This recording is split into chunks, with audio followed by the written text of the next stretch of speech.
Why? Why? If you have T-Mobile 5G home internet, you might be hearing this Why? a lot. Why? Every time your internet slows down during the busiest hours. Why? Why? Because your network gives priority to cell phone users. Why? Good question. Why not switch to Cox Internet with 2 times faster download speeds than T-Mobile 5G home internet during peak hours? Okay. Stop the whys and visit cox.com/5G home for details. T-Mobile prioritizes certain T-Mobile phone users over home internet users during times of congestion.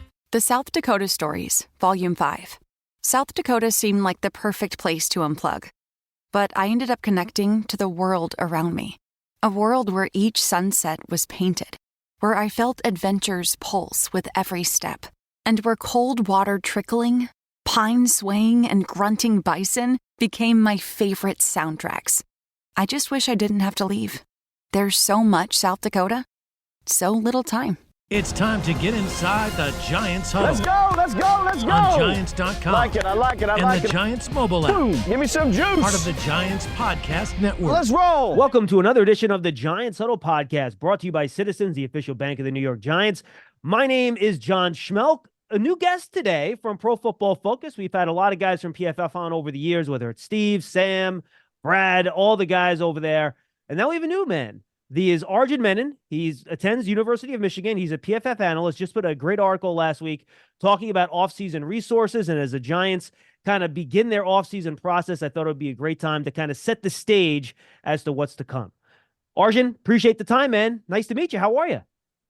Doing good, John. I appreciate you having me on. Really excited to dive into my article, looking at some of the offseason resources for every NFL team, but specifically looking at the Giants and some of the main takeaways we can have from what they can look forward to in the offseason. All right, you're a data guy, and we always start with methodology. So why don't you tell our listeners and viewers what your methodology was for coming up with your composite offseason resources rankings?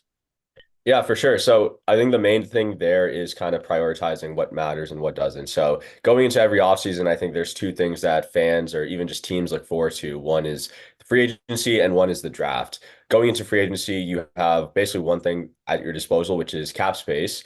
So cap space or effective cap space is one of the factors in my offseason composite score. The second factor is draft capital.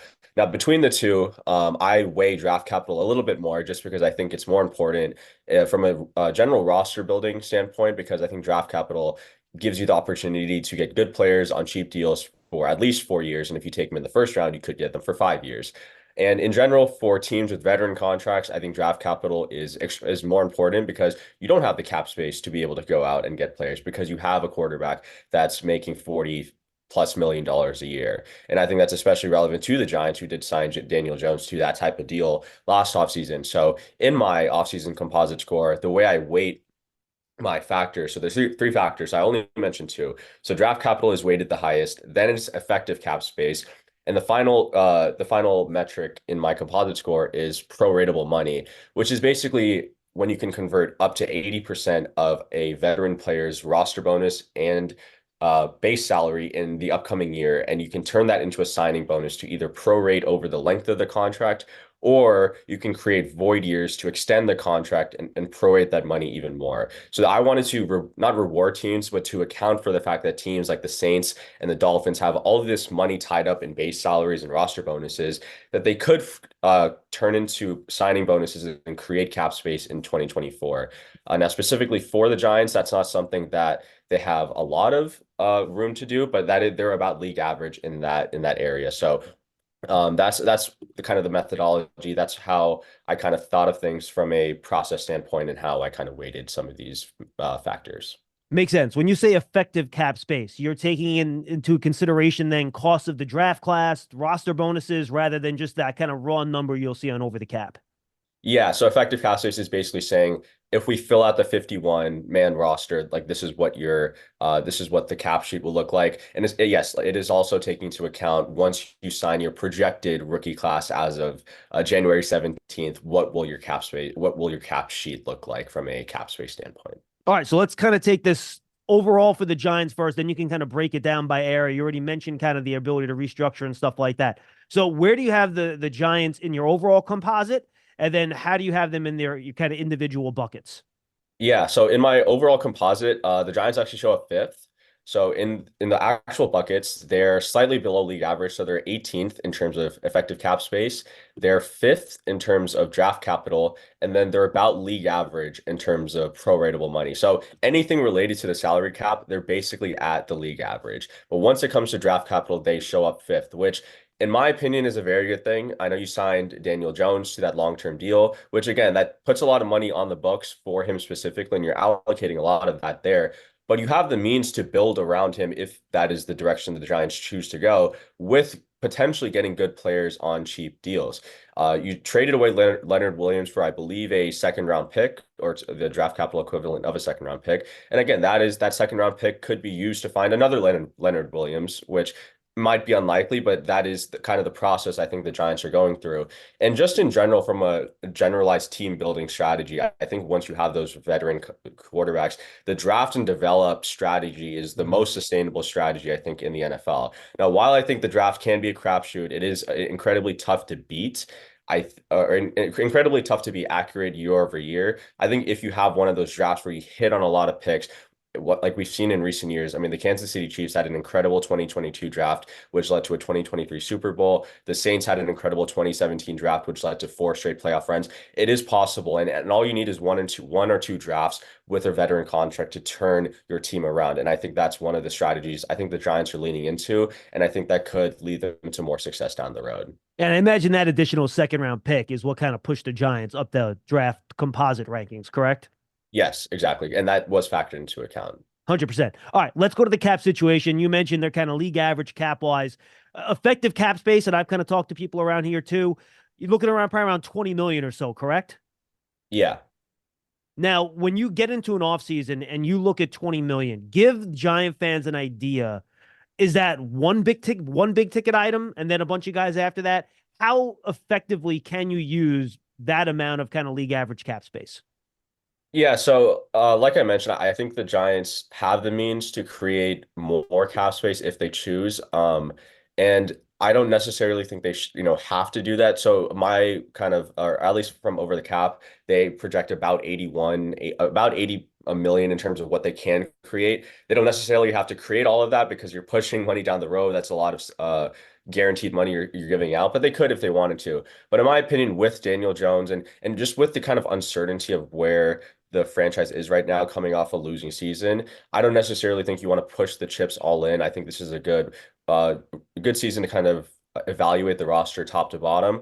And with 16 million, yeah, you don't want to use it all in one big ticket. I think this is a place where you spread that money out, you try to patch holes throughout the roster. And just in general, I think you want to spend free agent money on non-premium positions that would allow you to target premium positions in the draft. And seeing as though the Giants have a lot of draft capital, I think the most optimal strategy would be to fill some of the holes on the roster, like offensive line, or maybe finding another cornerback, or another maybe slot receiver or something, or just a second receiver, and you fill some of those non-premium or backup or depth positions in free agency, and don't chase a big ticket, don't chase a big name, and then once you hit the draft, you target some of those more premium positions that are a need for this team, and then from there, I think you'll have a better way of shaping the roster and continuing to build for a competitive team in 2024 or 2025.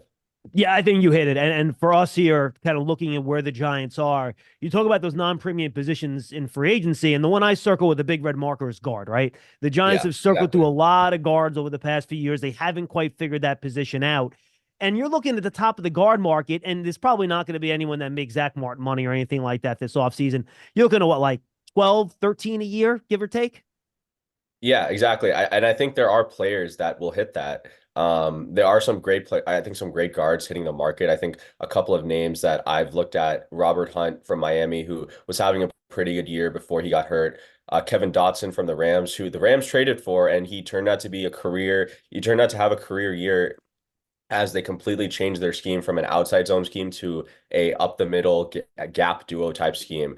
And so there are players out there that have kind of revitalized their careers in new spots, like Kevin Dotson and John Simpson from the Ravens. And so there are players that I think, yeah, they could go for 12, 13 mil, but I also think because of how sometimes depressed the guard market is, you can get them for under $10 million, just because maybe there won't be as much of a demand for some of those guys, and so I think you won't have as much of a bidding war. And so I think, and just because they are a non-premium position, I think you might not see them go for that high. And safety market, same deal, right? We saw how depressed it was last year. Jesse Bates got his money. No one else really did. Giants have Xavier McKinney hitting free agency. He has said publicly that he thinks he's one of the top safeties in the league. I'm sure he's looking for a big payday. Is that one of those positions where you're looking to try to find somebody at a good value rather than trying to hit the top of the market? Yeah, I think the value there is very important. And to me, I think it depends on what the Giants are going to do at defensive coordinator. I think with Wink, you wanted to have someone very versatile, someone who could blitz, who could fit the run and play man coverage against tight ends. Once the Giants were all out blitzing, if you're going with more of a traditional, say, cover three scheme like a Gus Bradley or like a Dan Quinn, maybe you're looking for a traditional free safety, which is just playing center field. And there are guys that could come out that fit that role. If you're going more with a Fangio type scheme, you want a safety that can fit the run, play inside the box, but also have the ability to play center field. And though there are guys that are coming out that could do that have experience in those roles. So yeah, I think it depends on the defensive coordinator. I think some place more value on safety and being more versatile at safety. So to me, it does depend a little bit on the defensive scheme. And I think you can find guys on the high end and low end of the safety market that can fit the role that the Giants are looking for. You love turf. You're good at it. So you start a turf biz. Business grows, your savings grow. Become the most celebrated name in turf. Are you ready for all that life brings? All right, those are the non-premium positions. I'll get to the premium positions in a second in the draft. Before I get there, you talked about restructuring, and I think you hit it, right? When you're in this position where you're picking in the top 6 in the draft, you don't want to start putting void years and moving money and stuff like that, especially with a guy like Daniel Jones coming off an injury, right? But they do have 3 contracts of guys that I think they expect to be here a long time, and they've shown they're playing at Pro Bowl, all-pro levels with Dexter Lawrence, Andrew Thomas, and Bobby Okereke. And you kind of talk a little bit about this in terms of kicking money down the road. Those are the type of guys that you would probably be more apt and okay, maybe not this year, but at some point putting the void years on and kicking some of that money because you do expect them to be here over a long period of time, correct? Yeah, exactly. And those are the players I think you want. The 3 you mentioned, those were the ones I had circled in terms of restructuring. I think Thomas would be the one I would hold off on just a little bit because of the injuries he had.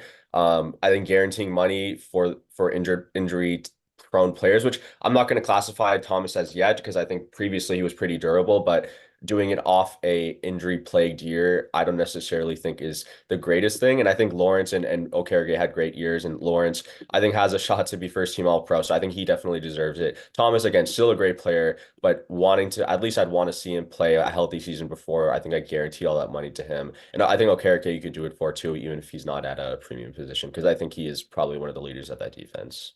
How about the general strategy of kicking money? And look, we've seen the Saints have been the masters of this, and well, masters of using it. Not sure if masters of it paying off in wins and playoff wins and stuff like that, right? So, how do you think a team can best manage that, where you're managing cash spending, trying to protect yourself down the road, so you don't have to cut good players, which the Saints, by the way, have had to do over the past few years. They had to let guys walk. They don't want to walk because they're kind of utilizing this, keep moving money down the road. The Eagles have done this a little bit too. Is that a wise use of cap space? How careful do teams have to be in terms of moving that money into void years where you're going to be paying players and they're not even on the roster and turning base salary into guarantees to create more immediate cap space? Yeah, so in the past, I used to think of dead money or restructures as somewhat of a bad thing, but in recent years, I've kind of changed my mind about it, mainly because I think if you can kind of predict that the salary cap is going to continue to increase, the more money restructure and push down the road, that money, that increase in money down the road, you're also accounting for the increase in salary cap. Now, what you don't want to do is like the Saints have been doing is you don't want to keep doing it with these same old players. They have literally the oldest roster in the NFL, and you're creating all this guaranteed money for all these old players. Old players have a higher injury risk, so guaranteeing money for these higher injure or higher risk of an injury type player, yeah, it's probably not going to work out as often. But if you I think it's not necessarily as much as restructuring money, it's about cash spending. If you spend cash higher than the salary cap and you're properly accounting for the inflation of the salary cap every single year, you have a way of actually beating kind of the NFL salary cap. And this is why I think generally you hear people say, oh, the cap is fake, because you can spend all this money in 2023 and push all this money to 2024 and then just do it again a year later. And now I think if you have an owner willing to spend the cash up front in a given year and continue to push the cap into future years as the salary cap increases, I think you have a way of potentially making a small push all in a year while also being financially flexible in years to come. And I think one of the ways I mentioned earlier to do this is with void years, because void years allow you to use money or basically push money like 4 or 5 years down the road when the salary cap is going to be maybe 40, $50 million higher. So yeah, you're losing money in that specific year, but the percentage of the cap that you're taking up is going to be much smaller, lower. right? Yeah, in those future years than in the year current. Like Jalen Hurts' contract is a perfect example of, right? The way Yeah. the Eagles structured that. I mean, he has a low cap number, I think, for the first 3 years of that contract, and then you start getting nailed with it. So I think, to your point, the key is to pick the right players to do it with that you know are going to be there. Because the worst situation you can get into, and this will be my last question on the topic, is that you're sitting there on a player that maybe isn't even a starting caliber player anymore, and you're with 2 or 3 void years left, and this guy's that money's going to move up if you cut him, and then you're in a situation where we're paying a guy that's not even very good, and you can't cut him because he's going to be like a $30 million cap hit, right? Yeah, exactly. And I think generally now the void year strategy is mainly happening with quarterbacks just because those are like the sure things. Sure. But if you have an all-pro guy like a Dexter Lawrence, then yeah, I think you should feel comfortable that his play is going to be pretty stable year over year. He's going to give you top 10, probably top 5 production every single year that he's healthy. And so those are the guys you want to invest in. With the Saints, it's mainly been guys like Cam Jordan, Ryan Ramczyk. These are guys that have been all pros, Pro Bowl guys in the past. And so those are the guys you continually see them invest in, restructure their contracts. And I think those are the guys you want to keep investing in. And I think that's maybe the strategy the Giants can lean into if they are willing to do that, if they're willing to kind of be upfront with that cash and create more cap space in 2023 or 2024 now. Want a chance to win $10,000 for your small business? Enter to win a Citizen Small Business Community Champion Award by sharing how your company makes a positive impact on your community. Enter at citizensbank.com/business-champion. Citizens, the official bank of the New York Football Giants. All right, let's get to the draft here. Premium positions. We know the group. Quarterback stands on a tier all by itself. Then you have offensive tackle, pass rusher, wide receiver, cornerback. Do you think once you get past the quarterback, any of those 4 kind of stand above here? Because I agree, and I go back and forth on this myself. Wide receiver is no doubt a premium position. These top wide receivers don't even make it to free agency anymore, right? Look at the trades for Devontae Adams, the trade for Tyreek Hill. You're going to have to send draft capital to get them and then pay them on top of it. That's just how it works. It'll be the same with CeeDee Lamb in Dallas, however they handle him. So, but it's a very deep position, right? Every year now, more and more wide receivers. You can get them later on in the draft. So if you're sitting there in the first round, you got a wide receiver and let's say an offensive tackle with identical grades. Do you lean offensive tackle just because those guys are a little bit more rare and tougher to find in higher rounds? How do you kind of view that kind of group of premium positions and how you tier them out? Yeah, so between tackle and receiver, I always would go with receiver, or not always, but I think receiver is the option I'd go with. I think receiver gives you a higher ceiling just because I think receivers not only are able to add production on their own, I think they're able to elevate the play of the quarterback. Force multiplier, in other words, right?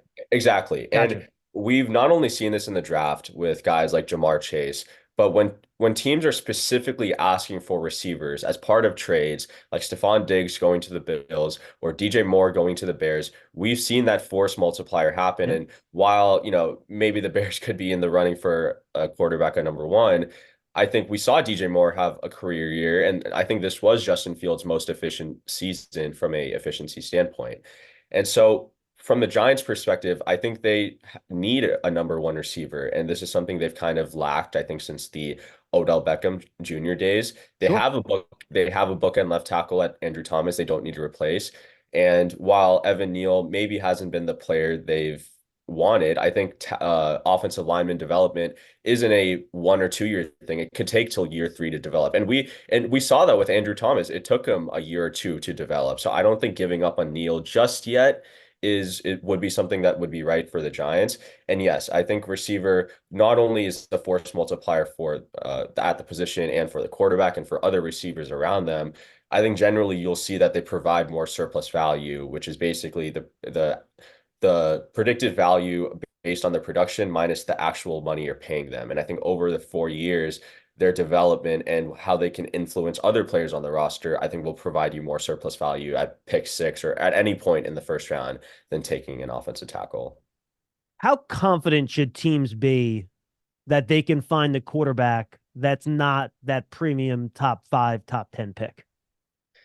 I don't think they should be that confident, but I also don't think that should limit them from taking shots at these types of players in the draft. Yeah. I mean, honestly, the best example is the Jordan Love pick. I don't know how confident the Packers were in Jordan Love going into that draft, or if that was just an insurance policy, seeing that maybe Aaron Rodgers didn't have the type of season they wanted under Matt LaFleur in his first year. But for whatever reason, they did take Jordan Love in the back half of the first round. And then 1 round later, we saw Jalen Hurts go to the Eagles despite them having Carson Wentz on the roster. Just those 2 examples of teams understanding that quarterback play can change at any point in a player's career, and wanting to have insurance at the most important position is something that all teams should account for. Or maybe not all teams, but all teams that don't have maybe a top 5 guy or feel that they have a top 5 guy. And yeah, like some teams might think they have a top 5 guy in their minds, but I think maybe other people don't see that, and other people will say they should take shots in the draft. And I think just the kind of upside that a quarterback can provide on a rookie deal will always lend to the value of maybe a different player who's specifically drafted to play special teams or specifically drafted to play a non-premium position. I think that those resources could be spent better if you're drafting a rookie quarterback who maybe has more upside than the guy you're starting or the guys you have backing up the starter elsewhere on the roster. What lessons should the Giants take from a team building perspective and team building strategy? And maybe what lessons you took from watching the playoffs over the weekend? Yeah, I think the main thing is don't be afraid to invest in young talent. We saw, again, I'm going to go back to the Packers. We saw them the past 2 drafts, they basically rebuilt their offense through the draft. And they have their entire basically offensive skill position room outside of Aaron Jones, plus their quarterback on rookie deals. And, Daniel Jones, again, he is making veteran contract money. He is making $40 million plus a year. And I think if the plan is for him to kind of finish out that contract or at least to play the next 2 years of that deal, just surrounding him with weapons on rookie contracts should be the goal, whether that is at the receiver position or whatever they do with Saquon. If they're looking to replace him again, I think going to the draft instead of free agency and starting new there would be the preferred option, even if this is sort of a weaker running back class. So yeah, at pick 6, if maybe the top 2 receivers are off the board, don't be afraid to trade back and take a receiver later in the draft. I think the draft is all about taking players at value and making sure you're not reaching at on players. But yeah, I think just in general, the Giants should be prioritizing premium positions. And given that you have a veteran contract, a quarterback, the margin for error here is much smaller than it was in the past, where you can maybe, take a non-premium position high in the draft. Whereas now I think you have to make optimal team building strategies because the margin for error is much smaller. You're ready for a change. Payday comes early with Citizens, so go to that retreat. New you moves to the country. Now you're raising goats and launching a lifestyle brand. Are you ready for all that life brings? I realize this is a overly broad question and it's very specific to the situation in terms of trading up or down in the draft. I'm generally of the opinion that unless you're trading up for a quarterback, trading up in the draft usually probably is not the best idea. It has worked for other teams. I don't think, the Texans are overly upset that they went to get Will Anderson. Now we'll see. I'm sure they'll regret not having the extra pick this year, but whatever. Your thoughts on an overall for teams in terms of moving up, moving down? Is moving down still generally, in your opinion, the best move? You want quantity in that situation? Just your thoughts on the overall Giants maybe ability in moving around the draft here. Yeah, I think generally trading down is going to be the more plus EV move, especially if you're able to accumulate picks on day 2 or day 3. Just having all of those dart throws to be able to draft players who are not going to make who are going to be on cheap deals will always be, I think, a plus EV move than trading up and allocating more resources. To me, I've always thought of it as if you're trading up for a player in the draft, you're not only paying that player the salary of the draft pick you're trading up to go to, you also have to pay the salary of the combined draft value you're adding to that trade, to the draft pick swap to go up to get that player. So say, a team is trading up, say the Giants want to trade up from 6 to 4. They're not only playing that player at 4, the salary of the 4th overall pick, they're paying whatever is the surplus value of whatever they had to send Sure. on top of the 6th overall pick to that team. And generally, there's not a lot of players that can outperform a trade up and that is a lot of value you have to add to that team.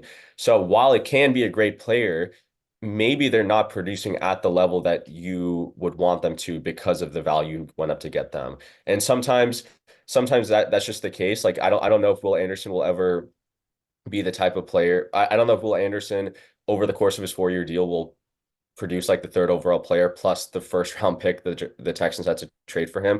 And so those are the kind of the little things I think about, but he's still a great player. He could still win defensive rookie of the year. So sometimes you make those minus CV moves and they still end up working out. So, team building is not a one-way street and not everyone can just trade down in the draft because it's a two-way street. So I think, there's a lot of things that you can do. And I think the Giants are in a position that they can make any type of move and I think still have success. Yeah, you got to have a dance partner. Absolutely right. All right, 2 more questions. This has been great, Arjun. Awesome information.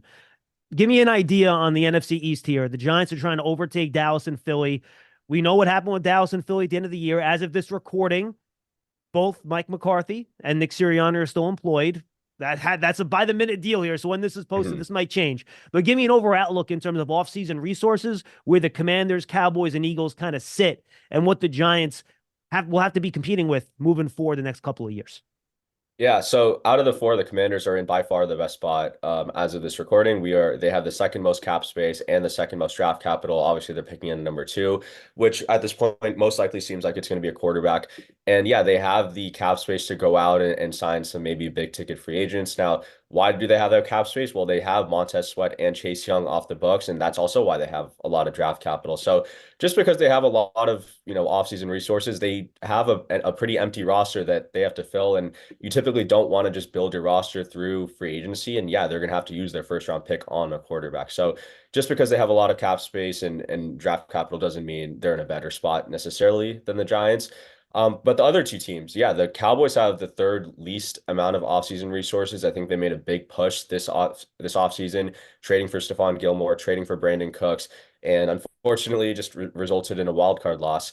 The Eagles are in a little bit of a better spot. They rank 16th in my offseason composite score. They are basically above average when it comes to draft capital, about league average when it comes to cap space. So yeah, typically with Howie Roseman, you'll probably see him trade down a lot more than trade up. So whatever draft capital they have now will probably increase the day of the draft just because of how he wheels and deals and makes moves pretty constantly throughout the draft. And their projected picks in terms of they'll get from free agent losses, the compensatory picks is off the charts for the Eagles too, which is ridiculous. And real quick on Dallas, that Dak Prescott contract thing is, I think people are underrating that a little bit. I think he's a $58 million cap hit this year. Last year, no trade clause, right? You can't franchise him. So that either is going to have to be some type of convince him to trade deal, which I doubt. Jerry Jones is 80. He doesn't want to reset the quarterback thing here. So once they pay him, they can get that cap number way down, which should open up resources for them in free agency to either sign other guys or maybe extend some of the guys in their roster, correct? Exactly. And yeah, I think that they have to get a Dak deal done before the price shoots up even more. But it's not only that. I mean, they have to pay CeeDee Lamb and Micah Parsons. And that's a lot of cash that Jerry has to kind of allocate to that roster. And, we typically think of the Cowboys as being a big market team, which they are. This is America's team, right? But if we look at specifically the last 3 years, or 2021, 2022, and 2023, the Cowboys actually spent the sixth least amount of cash in those 3 years. So again, this isn't like Jerry, while he might have the most expensive NFL team or most expensive sports team in America, they're just not a team that has spent a lot of cash in recent years. And I think that's going to have to change this offseason. And if it doesn't, I mean, you might have to trade one of those three. I don't think you trade Dak Prescott because finding a great quarterback, or at least a good to great quarterback, is very tough in the NFL. But you might have to trade CeeDee Lamb and Micah Parsons while both are at the top of their market. While CeeDee Lamb put up 1,700 yards and led the league in receptions, or Micah Parsons is going to might win defensive player of the year. Like, if you're not going to extend them now while, you're going to get the best value for them now versus in 2025 when they're going to cost even more with a higher salary cap, it's in your best interest to kind of get rid of, or not get rid of them, but to get value for them. And so I think, like you mentioned, the Dak, they have other players that need new contracts as well. Yeah, I'll throw Osa Odighizuwa into that too. Has been a Yeah. really good player for them Yeah. at defensive tackle that fans don't really talk about. And look, you hope that they, for their sake, not for the Giants' sake, obviously, that they learn their lesson from Dak Prescott waiting to make that deal, which then ended up costing them more money, the no trade, the no tag, and now they're in a tough spot with that. Final question, and then we'll let you go. I've seen you kind of been tracking team defense coverage performance, what performance you have based on what coverage you are, what other quarterbacks have performed well against. We know the league has moved more to that two deep safety, a lot of zone, keep things in front of you, Vic Fangio style defenses. You still have some cover one guys. You throw the Giants into that mix, the Dallas Cowboys. You still have the cover three guys. You mentioned it, all the guys from the Pete Carroll tree. Where do you think the league is heading in terms of coverage tendencies? What coverages are having the most success? Is it really team dependent? How do you view that trend right now in the NFL, which I think is an interesting one? Yeah, I think teams have generally opted to go for the too high scheme just because of the philosophy and how much sense it made. But I think teams are also realizing it's not an easy scheme to emulate. It's not an easy scheme to run. You need to have a good interior defensive line to play light boxes. You need to have a Dexter Lawrence type guy. When Fangio went to Miami, he inherited a defensive line that had Christian Wilkins and Zach Sealer, two of the best at their positions in terms of stopping the run. And so, yeah, you need to be able to stop the run with light boxes, and then be able to have safeties that are versatile and cornerbacks that can play in match coverage and also be left alone on one side of the field. It's not an easy scheme to emulate, while even though the philosophy is sound and the philosophy makes a lot of sense. So yeah, I still think too high, or that type of philosophy is where teams are leaning. But I do think as offenses find a way to kind of counter that with shorter passes and leaning more into yak, I think we could see a switch back into some cover three, or even a switch back into the early 2000s where we go back to some Tampa 2 some cover two, where we're taking away those underneath passes and forcing teams to throw further down the field, or force quarterbacks to utilize their arm strength and arm talent to hit throws down the seams or down the sideline. So the NFL is very cyclical, and we've had our too high revolution, and I think that could be coming to a close in the next year or two, and I think we could see another shift to a new defensive philosophy. Offenses adjust, defenses adjust, and it's Yes. just a cycle, and everything repeats itself over and over again. It's amazing. Arjun, this was fun. This was great. I appreciate you being with us. Really enjoying your work on Pro Football Focus. Tell the folks anything else you think they should know about what you're doing and what you're up to. Yeah, so like John said, you can find me on pff.com, where I like to write articles sometimes. You can also find me on Twitter at Arjun Menon 100. I post a lot of football analytics graphs and tables there. So if you're ever interested in the kind of stats and data that go into football, or have any requests or numbers that you want to see, feel free to DM me or reply to me there. But yeah, John, I really want to appreciate you for having me on. And this is a very, very fun conversation. Arjun Menon, Pro Football Focus on the Giants Huddle podcast, brought to you by Citizens, the official bank of the Giants. Thanks for being with us, everybody. We'll see you next time. Why? Why? If you have T-Mobile 5G home internet, you might be hearing this Why? a lot. Why? Every time your internet slows down during the busiest hours. Why? Why? Because your network gives priority to cell phone users. Why? Good question. Why not switch to Cox Internet with 2 times faster download speeds than T-Mobile 5G home internet during peak hours? Okay. Stop the whys and visit cox.com/5G home for details. T-Mobile prioritizes certain T-Mobile phone users over home internet users during times of congestion. The South Dakota Stories, Volume 5. South Dakota seemed like the perfect place to unplug. But I ended up connecting to the world around me. A world where each sunset was painted, where I felt adventure's pulse with every step, and where cold water trickling, pine swaying, and grunting bison became my favorite soundtracks. I just wish I didn't have to leave. There's so much South Dakota, so little time.